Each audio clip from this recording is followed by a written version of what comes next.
Croeso nôl, muy bon dias, and welcome back to another potentially riveting episode of the Finca Ymdrech Diaries. Spring has sprung here at the Finca. The almonds have blossomed.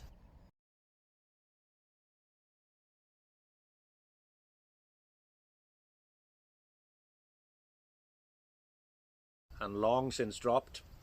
And in the last episode you saw me clearing the top field for some new trees, and that work's been coming on apace, a snail's pace.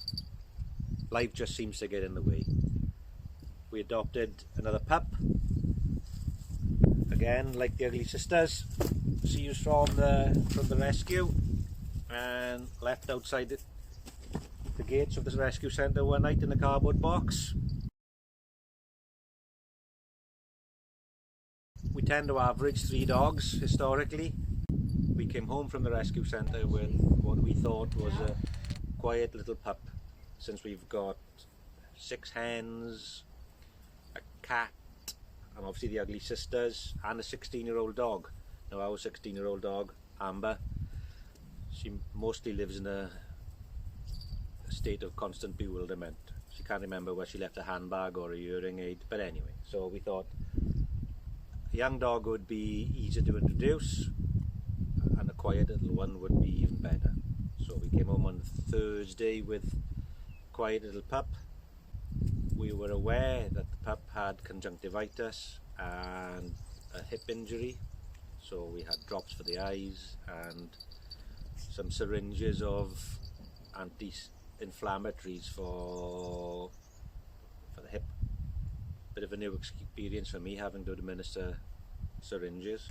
By the Saturday we were concerned that our quiet little pup was in fact ill. Saturday evening she started erupting in lumps, and pus and blood started coming from them, so at midnight we found ourselves in the emergency vets. So thinking was that she had pup acne, which sounds quite benign, and that some of the sores were actually wounds, probably from the same incident that caused the hip injury. So she had antibiotics and steroids to add to the eye drops and the anti-inflammatories. By the morning our quiet little pup had disappeared. She was manic, the antibiotics were working. By the Tuesday she was swelling around her neck and still erupting in these sores. And whilst outwardly, or in mood at least, she was fit and healthy, you know, we were worried that her throat was, well, anyway. So we were back to the vets. The vet said, right, well, she had to stay in, so she went from the vets to the hospital, as it were, and they kept her in overnight. She was on an IV for, I believe it was antibiotics, and a bigger dose of steroids. In the morning they said, please come and get this dog, she's crazy. So she came home. Now, we hadn't named the dog at this point because, well, we were worried about her future, shall we say. Because another name for pet acne, or pup acne, is puppy strangles, which sounds far more sinister than acne, doesn't it? She was quite poorly, to be honest, and we had to bathe her wounds and I'd administer all these drugs. I say we, barring the syringe. Higher management did most of the nursing, and Bella took on the role of babysitting and has the scars to prove it. Frida is quite calm towards her, but Frida, if she was human, wouldn't identify as female, shall we say. She'd have a... well, anyway, I'll leave it at that. But they're both quite calm towards her, and she gives them a torrid life. So it's 5 weeks on, and Izzy, as we've named her, still with us and has made a full recovery. I'm pretty sure she's always going to have a stiff leg, a gammy leg, shall we say, and probably in later life that leg is going to cause her some grief. So back to the orchard, or proposed orchard. Since the last video, I finished cutting up all the branches and chipping them. Cut what wood I could into firewood for next winter.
Gathered approximately 3 tons of stones from the field.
Bad enough loading it once, never mind twice.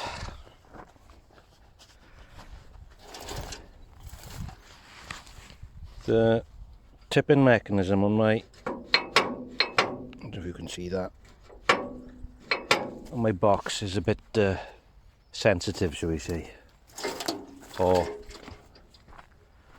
worn out would probably be a better description. Then I pulled up all the tree trunks.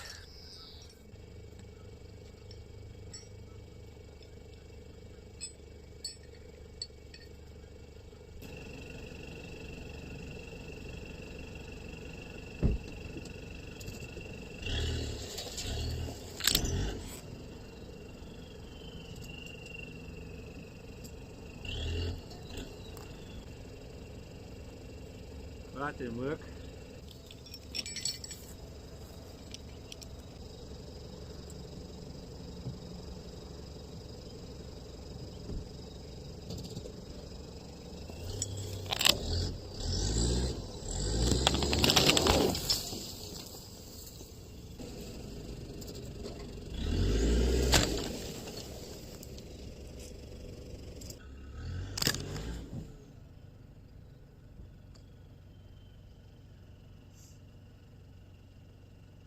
That isn't going to happen.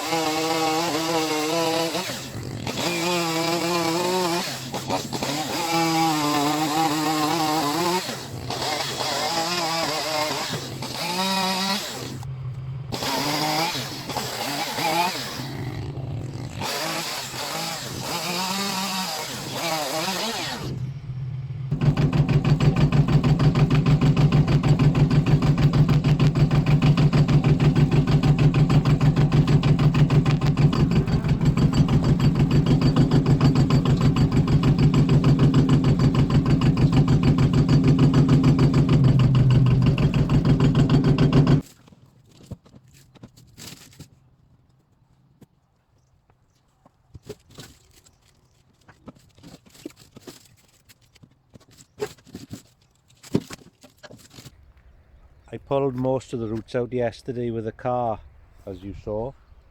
Some of them needed a bit of persuasion with a mini digger. The car is by far quicker. Obviously you risk pulling something off the car, especially since my car is antique. Sometimes the roots snap off and you still got to dig them. And it occurred to me last evening that I could have set the airbags off. But anyway, none of the bad things happened. Then I tried to make the ground slightly level. It's never going to be a bowling green. I lack the skills on the machine, and realistically I don't need it to be. It's not a lawn, it's an orchard.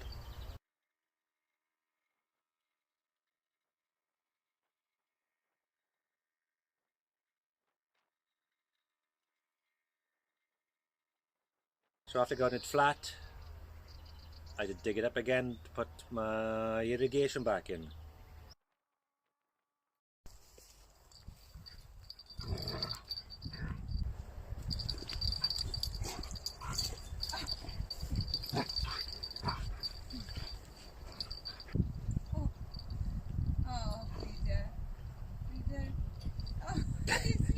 Poor is he? Got trounced. That'll teach you.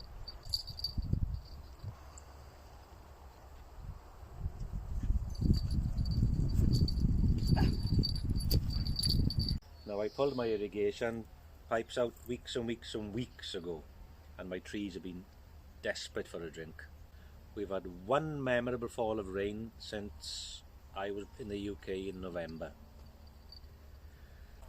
So I spent, I think it was 2 days putting my pipes back in, and I was just doing my testing, and Julio, one of the locals, popped in with some tomato plants, and I was complaining to him that these irrigation systems, the joints, while they're convenient to put in, actually more water comes out of the joints than where you want it.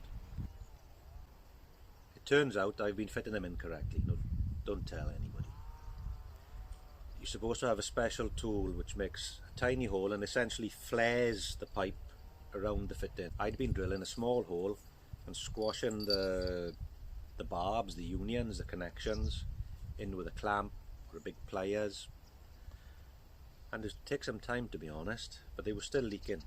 So my choice being, I either cover all these pipes and say nothing, because you could argue that any water in the field is good water, but well, the trees are young, I want to make sure that the water is going where I need it. So really speaking, the pipes all need changing, which is 150 metres of 32mm pipe. Now I'd already been summoned in front of the committee and asked some quite probing questions about the orchard, like why do we need so many trees? Are they going to grow? What on earth are we going to do with all the fruit should they grow? Why is it taking so long? And is it really worth all the money we're spending? Truth is, I don't have an answer to any of those questions, but I wouldn't want higher management to know that. I've never been one to let overthinking get in the way of a futile day's work. Luckily enough, my back gave out to me and I had to have a week off, and coincidentally the committee meeting for my interrogation was convened for this time, so I played the disabled card and I got off quite lightly. That said, I didn't want to get the financial controller too excited, and I was telling her that I'd ruined essentially 150 metres of pipe and I needed to go and buy some more. So I did what any man with any sort of self-preservation instinct would do. I bodged all my mistakes essentially.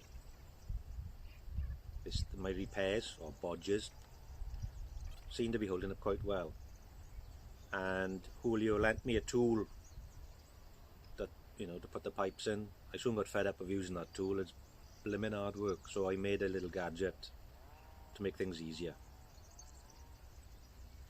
Anyway, I've had quite a few trees languishing in pots for weeks now, and as I said, spring has sprung and they're starting to come out of their dormant state, so I need to get them in, and today's the day. So I'm just gathering some compost. Now I don't normally put compost in the ground with my trees, even though that's what you do for textbook.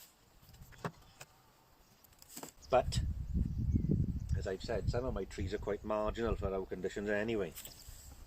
And again, I wouldn't want higher management to know this, but the ground at the top of our orchard is well, doesn't inspire any confidence in things we're going to grow in there, if you ask me.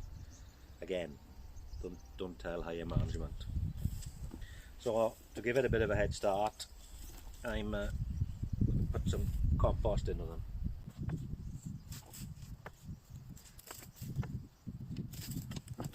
Really speaking, this compost isn't fully finished yet either. Could have done with another few months, but you know, you've got to dance to the music that's playing.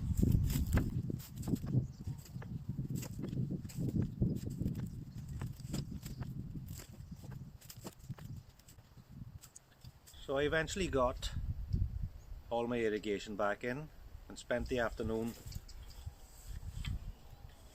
watering the existing trees and the spots where the new trees were going to go. And that night it rained, so I couldn't work in the field the next day because it was too muddy. It was like the Somme, and it rained a bit last night too, but not a lot. But anyway, today's the day they go.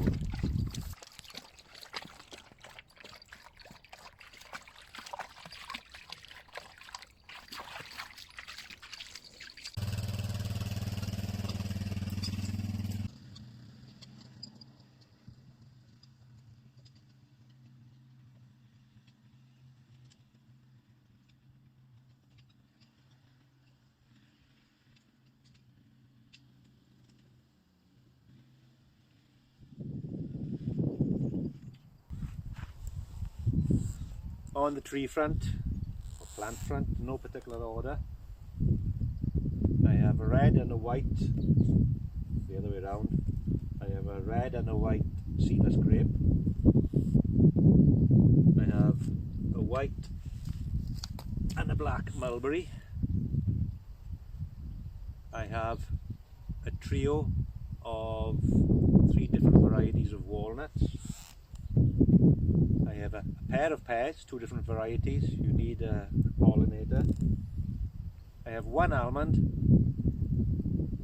and I have a trio of kiwis. Now I didn't need a trio of kiwis. For every 7 female kiwis you need a male pollinator, 1 male pollinator, and due to my language problems or a communication breakdown or some reason I've ended up with 3, so I've got 2 males. You know, 2 males is no good, but there we go. So today's the day I'm going to start getting these in. The grapes and the kiwis need a structure, so they won't be going in. They're not going in my orchard, they're going elsewhere. But let's make a start. A few days ago, even my mini digger struggled to dig this, but after a bit of rain and me watering it, it's not too bad. I'd say it's not too bad.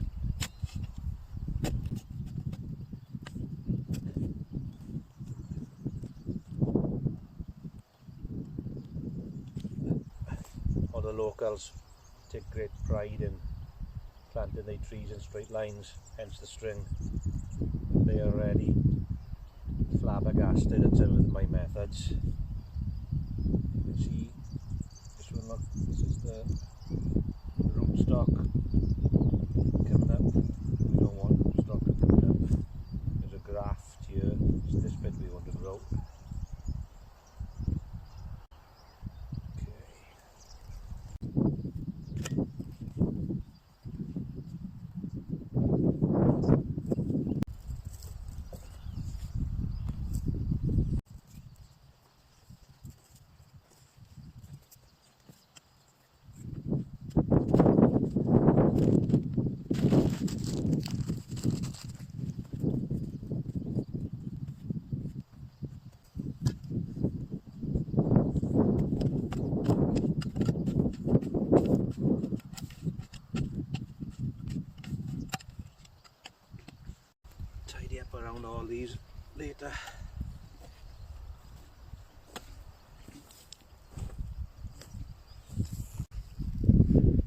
I feel these mulberries are a little bit tender to go in. I'm using these sun shading socks. I found these in the lane, as you can see. So it'll keep off some of the sun, keep off the rabbits.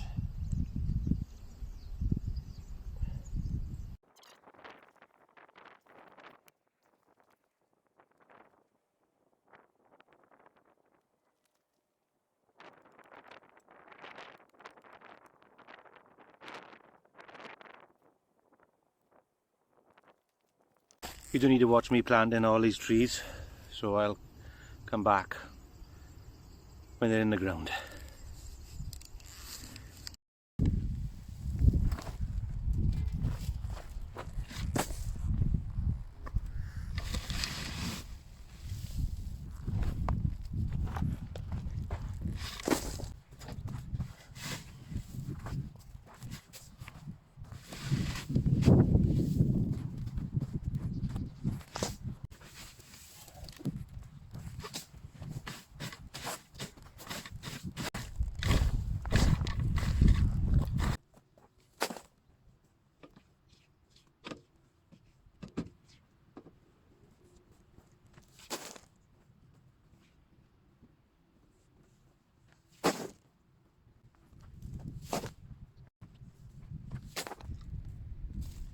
Since nobody's asked, I found this in the lane, picked it up.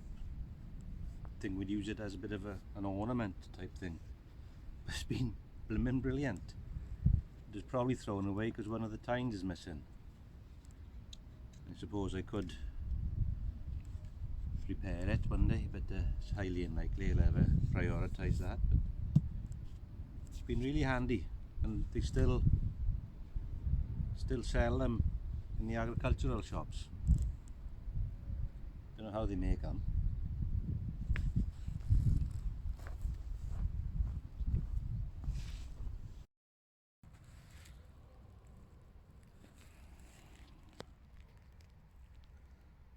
Our little lime tree is beginning to come into life, I think, and it's nice to see ladybirds. Can you see that? Yes, you can see that. Nice to see ladybirds. I'm hoping that the mulching and letting some of the ground cover plants develop will start to help heal the earth, the dirt, the soil, and start to develop the soil in and attract earthworms. It's probably going to be a long process because I'm a bit selective where my water is going, but we'll see.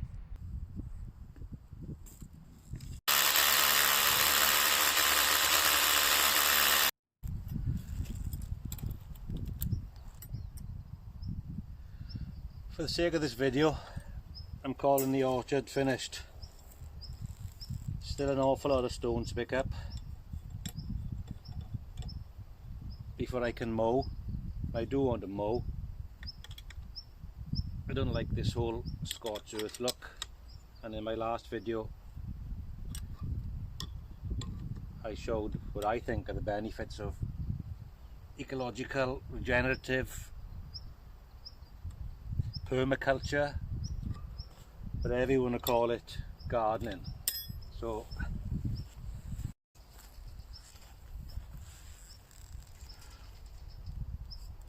all the trees we bought this year are in,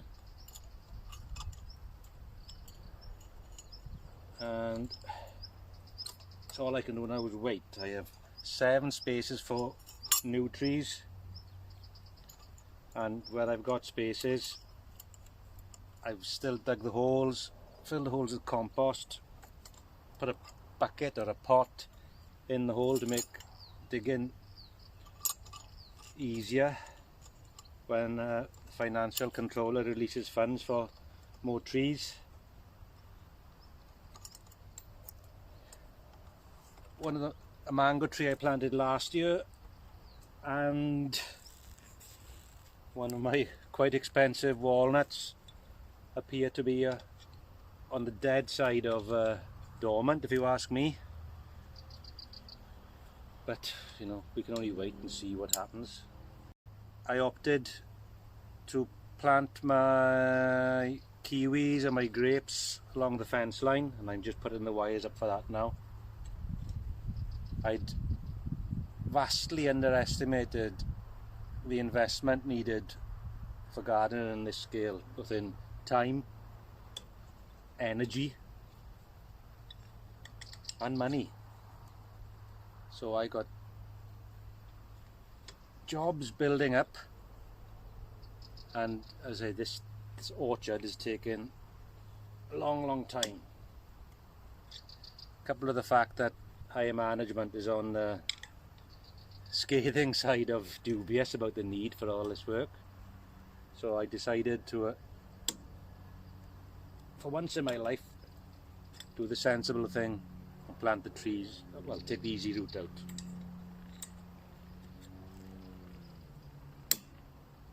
Now, despite my dapper appearance and owning a 5-bar gate, not a farmer or a horticulturalist, and when we lived in the UK we only had we lived in a terraced house with a postage stamp as a garden. In fact, there's a video somewhere of how many fruit trees I had in that garden. So I've probably planted more fruit trees in the last 10 days than I have in my whole life. So please don't take any of what I'm doing as instructional.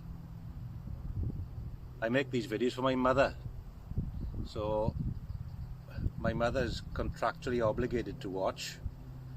But if anybody else has found you here by accident and stayed by choice, then thank you very much.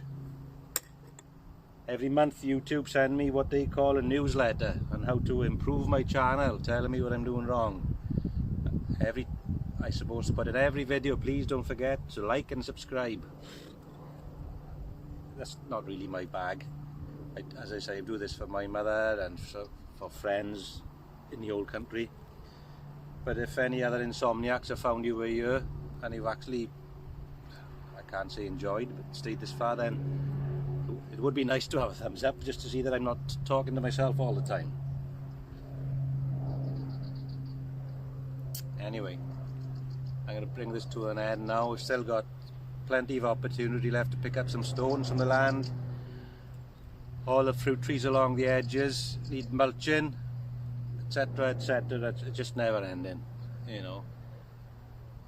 For years I've dreamt of having a piece of land of my own and living a simple, self-sufficient lifestyle. I can't say I underestimated the amount of work. Well, alright then, let's be honest, I did underestimate the amount of work that it takes to develop and maintain